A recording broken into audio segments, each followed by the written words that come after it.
அனைவருக்கும் வணக்கம். TET paper 2க்கான டெஸ்ட் பேட்ச் வரும் அக்டோபர் 1ஆம் தேதியிலிருந்து ஆரம்பிக்கிறோம்.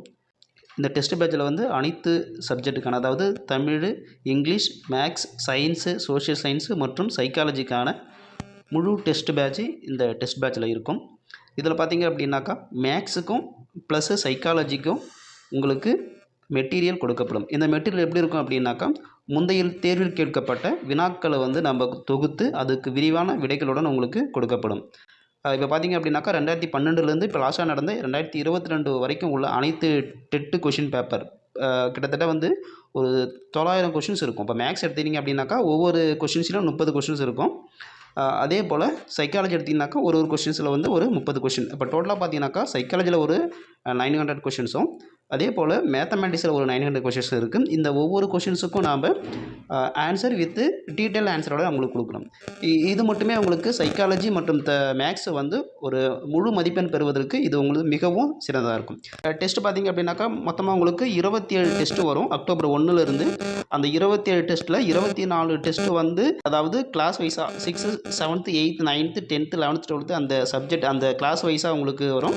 அடுத்தது 3 டெஸ்ட்டு பார்த்தீங்க அப்படின்னாக்கா மாடல் டெஸ்ட்டு 150 கொஷின்ஸுக்கு எப்படி நம்ம டிஆர்பி கேட்கலாம் அதே போல் ஒரு மாடல் டெஸ்ட் ஒரு 3 டெஸ்ட் இருக்கும். டோட்டலாக உங்களுக்கு 27 டெஸ்ட் இதில் இருக்கும். சைக்காலஜிக்கும் மேக்ஸுக்கும் நம்ம உங்களுக்கு மெட்டீரியல் கொடுப்போம். சரி வாங்க, இந்த பதிவில் ஒரு சில மேக்ஸ் சம்ம நம்ம பார்க்கலாம். முதல் question, the arithmetic mean of the data x 12 15 28 and 35 is 20, then the range of the data is, அதாவது எக்ஸ் 12 15 28 மற்றும் 35 என்ற விவரங்களின் கூட்டு சராசரி 20 எனில் அவ்விவரங்களின் வீச்சு கேட்குறாங்க. முதல்ல நம்ம இதுக்கு வீச்சு என்னென்னு தெரிஞ்சிருக்கணும். வீச்சு என்னன்னாக்கா, கொடுக்கப்பட்ட டேட்டா நம்ம ஏறு வரிசையில் எழுதிட்டு அதில் பெரிய மதிப்பு மைனஸ் சின்ன மதிப்பு அதை நீங்கள் கழிச்சிங்க அப்படின்னாக்கா அதுதான் அதனுடைய வீச்சு. சரி, இப்போ இதை பார்த்தீங்க அப்படின்னாக்கா இதில் எக்ஸ் நம்மளுக்கு தெரியாது. அப்போ கொடுக்கப்பட்ட விவரங்களை பார்த்தீங்கன்னாக்கா எக்ஸு 12 15 28 35 இதனுடைய கூட்டு சராசரி 20ன்னு கொடுத்துட்டாங்க. அப்போ நம்ம இந்த மதிப்பில் எக்ஸை கண்டுபிடிக்கணும். அப்போ எக்ஸை எப்படி கண்டுபிடிக்கணும்னாக்கா, அப்போ இதுக்கான ஃபார்முலா என்ன சொல்ல பார்க்கும்போது மொத்தம் எத்தனை மதிப்பு இருக்குதோ அத்தனை அதான் இதை கூட்டி அதனுடைய எத்தனை மதிப்பு இருக்கோ அதால் வகுத்துடணும். அப்போ வகுத்து பார்த்தோம் அப்படின்னாக்கா x plus 12 plus 15 plus 28 plus 35 divided by 5ன்னு வரும். அந்த 5 என்னென்ன போயிடுச்சுனாக்கா 5 × 20. அப்போ இது பெருக்கும்பொழுது பார்த்தீங்கன்னாக்கா 5 × 20 100. இந்த மதிப்பெல்லாம் கூட்டினாக்கா 12 15 28 35 கூட்டினா 90 வருது. அப்போ X plus 90 is equal to 100. அப்போ இது பார்த்தீங்கன்னாக்கா எக்ஸ் இந்த 90 என்ன வந்துச்சுனாக்கா -90. அப்போ எக்ஸ் இஸ் ஈக்குவல் டு 100 - 90 என்ன வருது 10. அப்போ எக்ஸோட மதிப்பு பார்த்தீங்க அப்படின்னாக்கா 10ன்னு வருது. அப்போ எக்ஸுக்கு பதிலாக 10ன்னு கொடுத்தனாக்கா 10 12 15 28 35 இதுதான் இதனுடைய கரெக்டான ஆர்டர் ஏறு வரிசை. சரி, அப்போ இதில் வீச்சு பார்த்தீங்க அப்படின்னாக்கா அதிகபட்ச மதிப்பு மைனஸ் குறைஞ்சபட்ச மதிப்பு இதுதான். அப்போ இதனுடைய ஹையஸ்ட் வேல்யூ 35, லோயஸ்ட் வேல்யூ 10. அப்போ 35 - 10 என்னன்னாக்கா 25. இதுதான் இதுக்கான கரெக்டான ஆன்சர். அப்போ இதுக்கான answer option A 325. Third one, Hema scored 60% of marks in examination.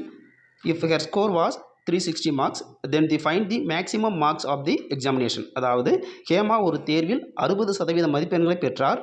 அவள் பெற்றது 360 மதிப்பெண்கள் எனில் அந்த தேர்வின் மொத்த மதிப்பெண்களை காண்கன்னு கேட்குறாங்க. அதாவது ஒரு தேர்வில் 60% மார்க் ஆஃப் வாங்கியிருக்காங்க ஹேமா. அதில் டோட்டல் மார்க் எவ்வளோ அப்படி பார்த்தீங்கன்னாக்கா 360. அப்போ எவ்வளவுக்கும் இந்த 360 வரும் அப்படின்னு கொஸ்டின் கேட்குறாங்க. அப்போ நம்ம இதில் என்ன செய்யணும் அப்படின்னாக்கா, அந்த மொத்த மதிப்பெண் இருக்குல்ல அதை நம்ம எக்ஸ்ன்னு எடுத்துக்கணும். எனவே எக்ஸில் தான் அவங்க 60%. அப்போது 60% of x is equal to 360 அப்படின்னாக்கா இப்போ 60% என்னன்னாக்கா 60/100 தான் 60%. அப்போ 60/100 into X is equal to 360.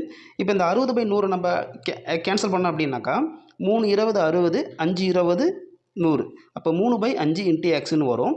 இந்த 3/5 அப்படியே என்னென்ன வந்துச்சுனாக்கா 5/3ன்னு வரும். அப்போ X is equal to 360 into 5/3. இப்போ இதை கேன்சல் பண்ணும்பொழுது 1 3 36 எத்தனைனாக்கா 12 3 36. அப்போ 120 இன்ட்டு 5ன்னு வரும். அப்போ 120 இன்ட்டு 5 பேருக்குனாக்கா 600. அப்போது இதுக்கான ஆன்சர் அவங்க எவ்வளோ மதிப்பெண்களுக்கு அப்படின்னாக்கா 600 மதிப்பெண்களுக்கு 360 மதிப்பெண்கள் பெற்றுள்ளார். அடுத்தது 5. இப்போ பார்க்குற கொஸ்டின்ஸ் எல்லாமே டெட்டில் கேட்கப்பட்ட முந்தைய, அதாவது 2022 கேட்கப்பட்ட வினாக்கள் தான் பார்க்குறோம். நம்மளுடைய டெஸ்ட் பேட்ச் ஜாயின் பண்ணுற அனைவருக்கும் மேக்ஸு ப்ளஸ்ஸு சைக்காலஜி அனைத்து வினாக்களுக்கும் விடைகள் அதனுடைய விளக்கமான விடைகளோடு நம்ம கொடுக்கப்படும். ஒரு பரவலின் சராசரி மற்றும் இடைநிலை ஆகியன 5:4 என்ற விகிதத்தில் இருந்தால் அதன் இடைநிலை மற்றும் முகடு ஆகியவற்றிற்கான விகிதம் என்ன அப்படின்னு கேட்டிருக்காங்க. 4 ஆப்ஷன் கொடுத்துருக்காங்க. இப்போ இதுக்கான ஆன்சர் பார்த்தோம் அப்படின்னாக்கா ஆன்சர் A3, அதாவது சி தான் இதுக்கான கரெக்டான ஆன்சர். இப்போது ஒரு பரவலுடைய சராசரி, இடைநிலை மற்றும் முகடு இதுக்கான நம்ம ரிலேஷன் நம்ம தெரிஞ்சிருக்கணும். அதுக்கான ரிலேஷன் என்ன அப்படின்னாக்கா, இப்போ இந்த ரிலேஷன் தெரிஞ்சால் மட்டும்தான் இந்த கணக்குக்கான ஆன்சரை நம்ம போட முடியும். அப்போது சராசரி, இடைநிலை, முகடு இதுக்கான ரிலேஷன் என்ன அப்படின்னு பார்த்தோன்னாக்கா, சராசரி மைனஸ் முகடு சீக்கிரன்ட்டு 3 இன்ட்டு சராசரி மைனஸ் இடைநிலை. அப்போ இதுக்கு வந்து நம்ம சராசரி, இடைநிலை நம்மளுக்கு தெரியும். என்ன கொடுத்துருக்காங்க, 5:4 கொடுத்துருக்காங்க. இது வந்து விகிதத்தில் கொடுத்துருக்காங்க. இது அப்படியே நம்ம வேல்யூவாக கன்வெர்ட் பண்ணனாக்கா ஒரு எக்ஸால் பெருக்கலாம். இப்போ நம்ம ஒரு கே, இங்கே எக்ஸுக்கு பதிலாக நம்ம கேன்னு எடுத்துக்கிறோம். அப்போ சராசரி என்னன்னாக்கா 5. அப்போ அதை நம்ம இது வந்து விகிதம் தான், ரேஷியோ தான். இதை வந்து நம்ம வேல்யூவாக மாற்றணும் அப்படின்னாக்கா ஒரு கேவால் பெருக்கிறோம். அப்போ 5K. அப்போ சராசரின்றது 5K. அதே போல் இடைநிலை என்னன்னாக்கா 4ன்னு இருக்குது, அது ரேஷியோ. அப்போ நம்ம மதிப்பை மாற்றினாக்கா 4K. அப்போது சராசரி 5K, இடைநிலை 4K. இப்போ அந்த ரிலேஷன் நம்ம யூஸ் பண்ணனாக்கா சராசரி 5K மைனஸ் முகடு இஸ் ஈக்குவலன் டு 3 இன்ட்டு 5K, அதாவது சராசரி 5K மைனஸ் 4K. இப்போ இது உள்ள பெருக்குனா 3 பெருக்குனாக்கா 5K, இங்கே வந்து 12Kன்னு வரும். அதே போல் 12K 15ல் 12 போயிடுச்சுனாக்கா 3Kன்னு வந்துடும். இப்போ இதுலேருந்து நம்ம முகடு நம்ம கண்டுபிடிக்கணுனாக்கா இங்கே பாருங்கள், முகடு மைனஸ் முகடுன்னு இருக்குது.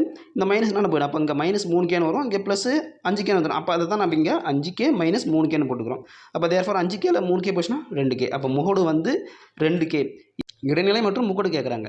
அப்போ இடைநிலை என்ன அப்படின்னாக்கா 4K ஈஸ்ட்டு 2K. 2K என்பது முகடு நம்ம கண்டுபிடிச்சிட்டோம். அப்போ 4:2ன்னு வரும். இதை இன்னும் நம்ம சிம்பிளை பண்ணும்போது 2ஆல் அடிக்கலாம். 2 2 4, 1 2. அப்போ 2:1. அப்போ தேர்ஃபோர் இந்த கணக்கான இடைநிலை மற்றும் முகடு ஆகியவற்றின் விகிதம் என்ன அப்படின்னாக்கா 2:1. சரி நண்பர்களே, பார்த்தீங்கன்னா நம்மளுடைய test batch TN TET paper 2க்கான டெஸ்ட் பேட்ச் அக்டோபர் 1லேருந்து ஆரம்பிக்குது.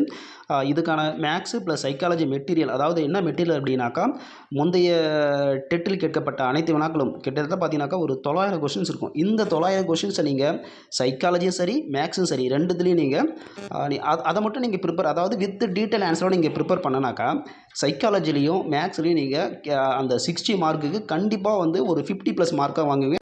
அதனால் இந்த டெஸ்ட் பேட்ச் வந்து உங்களுக்கு மிகவும் பயனுள்ளதாக இருக்கும். விருப்பமுள்ள ஆசிரியர்கள் சேர்ந்து பயன்பெறுவோம். நன்றி.